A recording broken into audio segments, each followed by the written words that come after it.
I'm here to tell you that your mama's so fat, she made the band skip.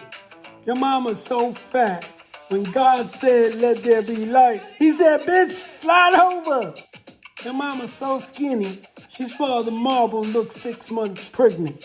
Your mama's so blind, she has a prescription sun visor.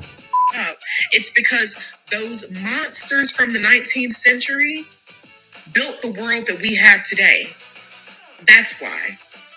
And because technology was what it was for the majority of the past 150 years, it took a long time for the real effects of what those colonizers did to really dig into the soil.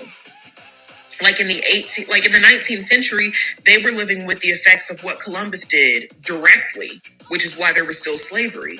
Like, I feel like I'm rambling, so I'm going to read this passage and maybe that'll get me back on track.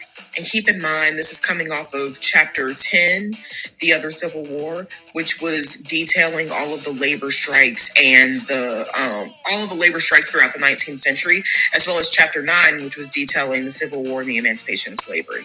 And so this is coming at the tail end of the labor strikes. This is coming at the tail end of all of these different fights for freedom that were going on around the country. In the year 1877, the signals were given for the rest of the century. The black would be put back.